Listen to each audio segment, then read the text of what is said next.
Bonjour à tous. Si vous avez regardé ma section commentaires, vous avez peut-être vu ce type de message. Comparer l'Estonie à un chihuahua. Alors, l'Estonie fait-elle vraiment partie du Mexique? Suis-je mexicain? Et est-ce que tous les Argadi et Claudia Schannebaum sont la même personne? Bien sûr que non. Ces commentaires ne font pas partie d'un plan directeur de nationalistes mexicains pour revendiquer les pays baltes, mais sont en réalité une opération d'information russe. Aujourd'hui, nous allons clarifier ce sujet et examiner 5 arguments de propagande courants sur l'Estonie et les pays baltes. Pourquoi est-ce que j'en parle? Si vous avez cliqué sur cette vidéo, Sputnik et Russia Today ne sont sans doute pas vos sources d'information. La vérité, c'est que le gouvernement russe dispose d'un service des opérations médiatiques extrêmement efficace.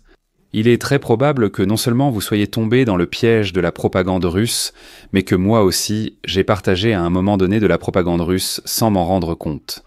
Ces dernières années, il y a tellement de propagande de la part de la Russie que chaque fois que vous trouvez un article, une vidéo ou une publication sur les réseaux sociaux concernant l'Estonie, il y aura presque toujours l'un de ces 5 mythes en dessous. Dans cette vidéo, nous allons examiner ces 5 mythes un à un. Le premier mythe du Kremlin est que l'Estonie est un État collaborateur nazi. Les médias évoquent souvent les nazis estoniens et présentent le gouvernement actuel d'Estonie comme un simple État fantoche nazi. Vu la façon dont certains en Russie et dans de nombreux pays européens nous décrivent, on pourrait le croire. Les Allemands n'ont pas construit de base secrète sur la Lune, mais en fait dans le sous-sol du château de Tompch à Tallinn en Estonie. L'Estonie a traversé beaucoup d'épreuves pendant la Seconde Guerre mondiale. D'abord, nous avons été occupés par l'Union soviétique, puis par les Allemands, et ensuite à nouveau par l'Union soviétique. Les deux forces d'occupation ont tué de nombreux Estoniens et nous ont forcés à combattre dans leurs rangs. Seuls quelques Estoniens ayant quitté l'armée allemande et finlandaise ont pu officiellement combattre pour l'Estonie indépendante contre ces deux armées en septembre 1944. Après la Seconde Guerre mondiale, ces forces, qu'elles ayant été enrôlées de force ou volontaires, étaient considérées comme des traîtres à l'État soviétique et des collaborateurs nazis. Et en Union soviétique, il était facile pour le gouvernement d'associer les Baltes aux nazis. Nous ressemblions encore plus aux Allemands que les autres peuples de l'Union soviétique. Lorsqu'un film sur la Seconde Guerre mondiale était tourné en Union soviétique, les Baltes jouaient les Allemands. Cela a renforcé cette idée dans l'esprit des Russes et maintenant elle est transmise à toutes les nouvelles générations. En 2007, l'Estonie a prévu de déplacer une statue d'un soldat soviétique vers un cimetière. Cet incident est devenu un point focal de tension entre les Estoniens et les Russes, menant à une émeute à Tallinn, aujourd'hui connue sous le nom de Chevalier de bronze.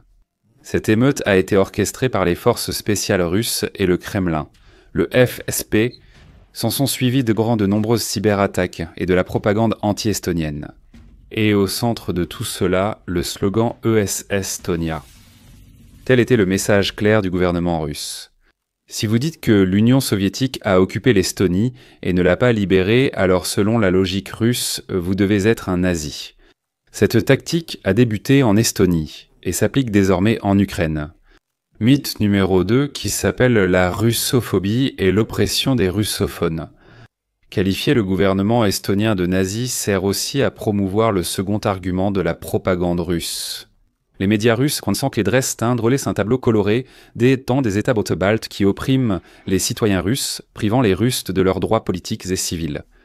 Lorsque l'Estonie a retrouvé son indépendance en 1991, une question s'est posée.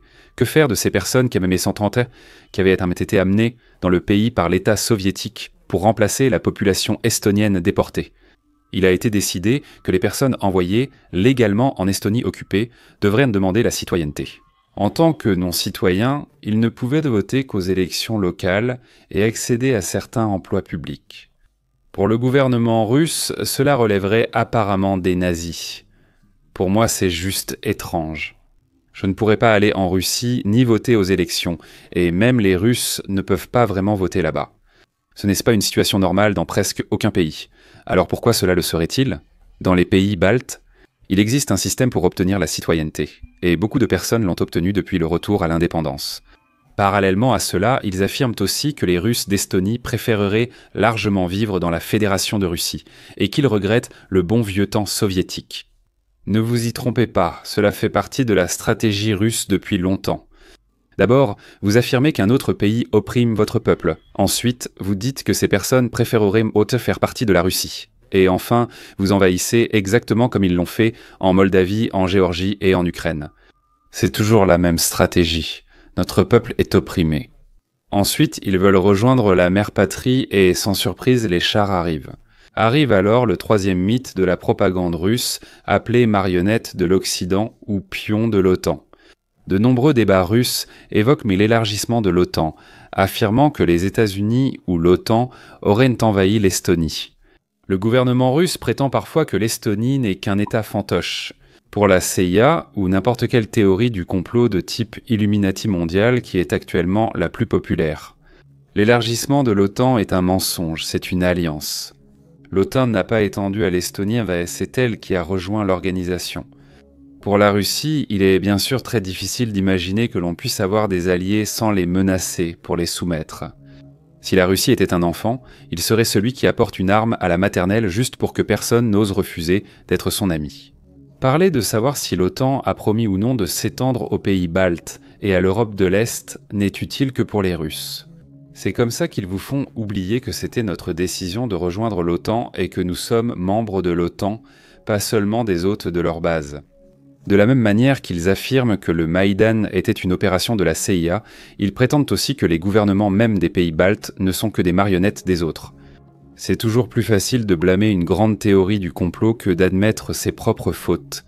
Le mythe numéro 4 de la propagande russe, les États défaillants ou le déclin économique. C'est exact, la Russie, dont les villes ressemblent entre ça, dit que l'Estonie est un État défaillant. J'imagine qu'il voit dans les maisons et demande « Pourquoi une seule toilette ?» Ivan nous en a ramené 5 d'Ukraine. Peu importe que niveau de vie et salaire soient plus élevés dans les pays baltes. La vie en Estonie serait si difficile que beaucoup partent et rien n'aurait été construit depuis la chute de l'Union soviétique. Quiconque s'est déjà rendu à la frontière estonienne-russe ne penserait pas réellement cela. Il est clair qu'un pays où les gens vivent en moyenne 7 ans de plus a manifestement échoué dans une sorte de retournement vers le haut. Vous savez comment les Russes, s'avancent toujours en Ukraine, et souvent c'est en fait un recul déguisé en avancée. Tandis que nous, les États, nous faisons l'échec vers le haut. Regardez simplement le produit intérieur brut. Narva, côté estonien, est sans doute l'une des régions les plus pauvres, mais la différence de niveau de vie reste frappante. Cela me rappelle une histoire intéressante illustrant la différence entre l'Europe et la Russie. Voici la promenade de Narva. Saviez-vous qu'il en existe aussi une à Ivangorod ou Jonilin en Russie de l'autre côté de la rivière, avant que les relations entre la Russie et l'Union européenne ne deviennent aussi mauvaises qu'elles le sont aujourd'hui.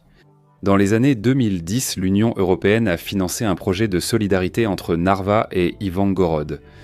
Les deux villes ont reçu de l'argent pour construire une promenade de leur côté de la rivière. Après les travaux, Narva avait dépensé environ 830 000 $. Ivangorod, au même moment, a reçu près de 12 millions de $. Alors, à quoi ressemblent ces promenades financées par les fonds européens ? Voici quelques photos de la promenade de Narva. C'est plutôt joli, il y a un parc ici, quelques fontaines et des statues. Les lampadaires et les parterres de fleurs ne sont pas mal non plus. Et voici la promenade du côté russe. Je pense que je n'ai plus rien à ajouter. Cela montre simplement que le gouvernement russe ne tue pas seulement des gens d'autres pays, mais qu'il rend aussi la vie des Russes eux-mêmes plus difficile en les volant. Au moins, les habitants d'Ivangorod ont un endroit d'où admirer la magnifique promenade de Narva en Estonie. Et maintenant, enfin, le 5e mythe de propagande, hostile envers la Russie et la paix. Mais qu'en est-il des Chihuahuas après tout ? Eh bien, depuis que la Russie a envahi l'Ukraine, l'objectif principal de la propagande russe en Europe et aux États-Unis a été de nous convaincre qu'il ne faut pas aider l'Ukraine. Les pays baltes ont été parmi les principaux obstacles. Non seulement nous avons beaucoup aidé l'Ukraine, mais les pays baltes ont aussi fait pression pour renforcer les sanctions et lutter contre l'influence russe. C'est pourquoi le gouvernement russe veut nous présenter comme des chihuahuas. C'est vraiment un symbole parfait pour eux à utiliser. Non seulement cela nous montre comme déraisonnables et assoiffés de sang, mais cela nous fait aussi paraître faibles et insignifiants. C'est une erreur que même nos alliés commettent parfois, en nous sous-estimant. Par exemple, il était très courant que certains analystes occidentaux disent que l'armée estonienne ne compte que 5000 hommes en ne comptant que les professionnels. Ne comprenant pas le fonctionnement de l'armée estonienne, ils préféraient présenter l'Estonie comme plus faible qu'en réalité. En réalité, l'Estonie n'a jamais supprimé le service militaire obligatoire, contrairement à la Lettonie et la Lituanie. Nous avons une armée de réserve bien entraînée et la Lettonie ainsi que la Lituanie ont rétabli la conscription, ce qui me réjouit. Mais je peux dire, soyons des chihuahuas, bruyants, agaçants, impossibles à ignorer. Parce que quand nous aboyons, les gens écoutent, et il s'avère que nos aboiements ont aidé à sauver des vies en Ukraine. Aucune honte à s'exprimer sur ce qui est juste. La Russie essaie de donner une image de nous, car pour la Russie, il y a un véritable danger. Les aboiements des pays baltes ont eu un réel impact sur le soutien que l'Ukraine a reçu. Au final, il est facile de convaincre le peuple russe de ces mensonges, car qu'ont-ils d'autre à croire ? La plupart des Russes ne quitteront jamais leur pays, et s'ils le font, ils n'iront pas dans les pays baltes. La majorité des personnes âgées ont grandi avec les médias d'État et désormais, tout est encore contrôlé par le gouvernement.